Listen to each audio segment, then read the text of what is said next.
in a mad dash towards the clearing, running as fast as she possibly could, back towards her mother, terrified and not knowing what was going on. She just ran and kept running. She could still sense nature around her, and in no time at all she was able to sense the direction that her mother was in, and ran there with no hesitation, and in no time at all found herself in the clearing, to see her mother simply sitting there inside of the Sky Ray house, its petals unfurled and spread out, sitting on that yellow fluff at the center. In a complete panic, Rose ran over to her. "Mom! Mom!" she shouted. Her mother turned to her as she approached. "Rose?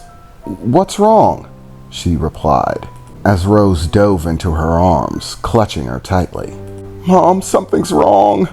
Something is really, really wrong with me," she said, crying and clutching to her mother as tightly as she could. "Rose, what's wrong? What happened?" her mother replied, still trying to get an answer. I went back to the cabin to eat. It all seemed normal at first. I thought I was just hungry, that I'd just have a few things to eat and be back, and it wouldn't be anything different. But when I got there and I started eating, I couldn't stop myself. I cleared it out. I ate everything. Everything in the fridge and in the cabinets. It's not possible. I shouldn't have been able to eat that much. But I couldn't stop myself. I just kept eating. By the time I finally felt full, by the time I finally felt like I had control of myself, I had eaten everything. Even raw meat, bacon, and uncooked hamburger. "Mom, something's wrong," she shouted, looking up to her mother. "What's happening to me?" "Shh, shh," her mother said. "Calm down, Rose. Just relax. You're all right. Nothing is wrong with you. Nothing could possibly be wrong with you." "Then what's going on, Mom?"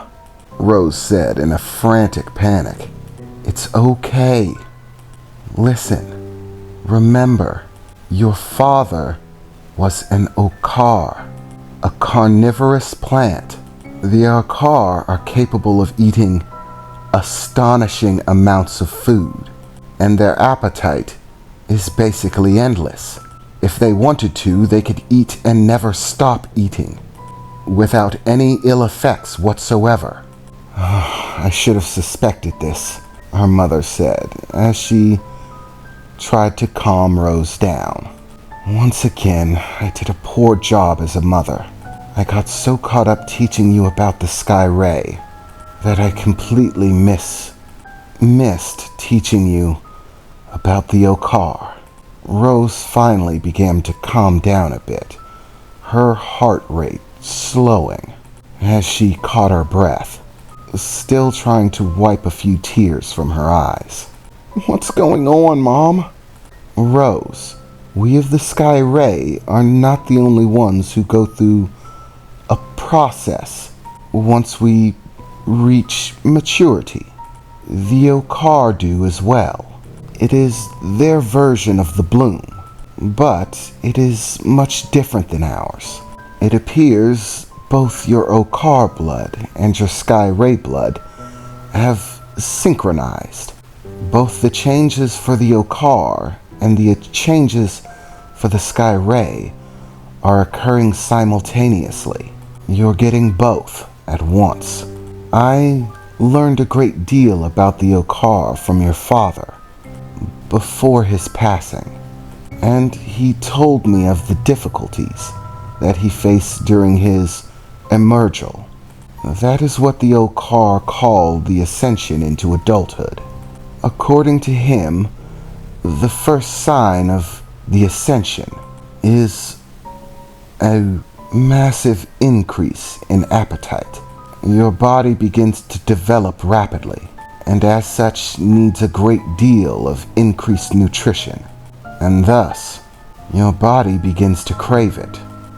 Your appetite becomes ravenous, desiring massive amounts of food in order to feed your growth and development. So, there's no need for you to worry, Rose. What you're experiencing is perfectly natural for those born of the Okar. But don't worry, it is not something that continues forever. It is simply during your ascension into adulthood, after which your appetite should return to normal, just as it does with the other Okar. But that isn't the part that worries me, her mother said, beginning to look down, her eyes darting back and forth a bit, as if she was thinking, "Mom, what worries you? What's gonna happen to me?" "It's all right, Rose. No harm will come to you. There's simply a ceremony that must be honored." "A ceremony?" "Yes, Rose. It is one that I was hoping that you would not have to go through. But it appears that the Okar blood within you is strong, and you have inherited the need for it." "Mom, the need for what?" "Rose, listen to me closely and try to understand.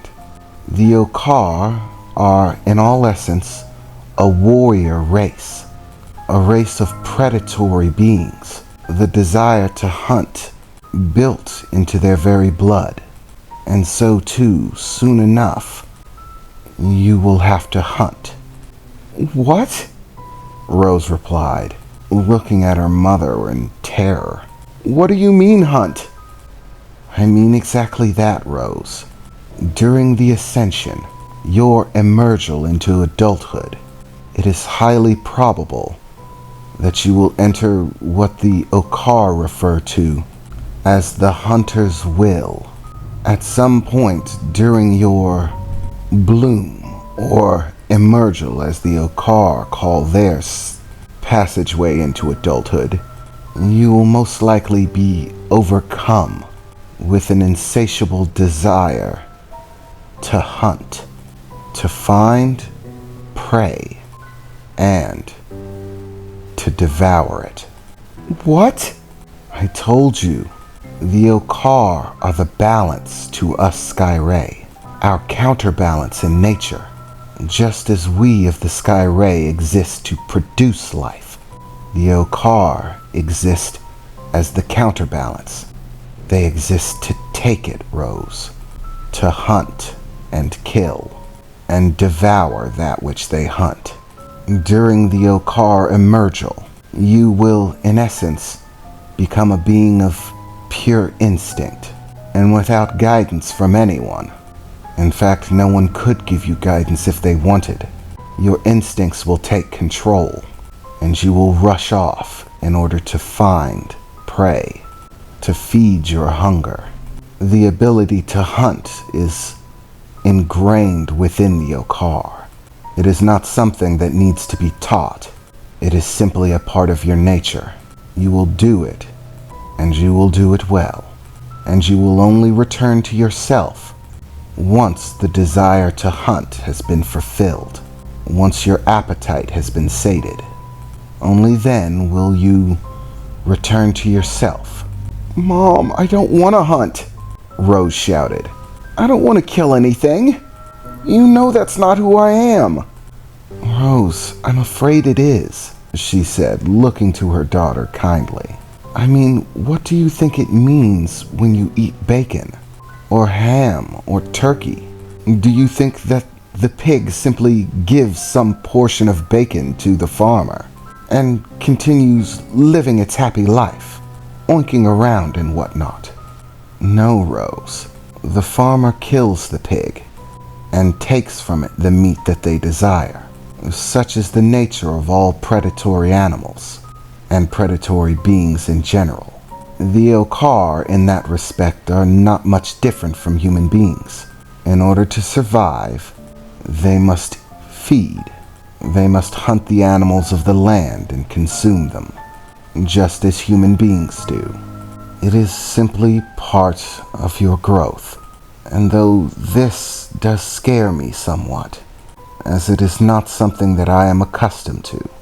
I will have to teach you about the Okar, not just the Sky Ray.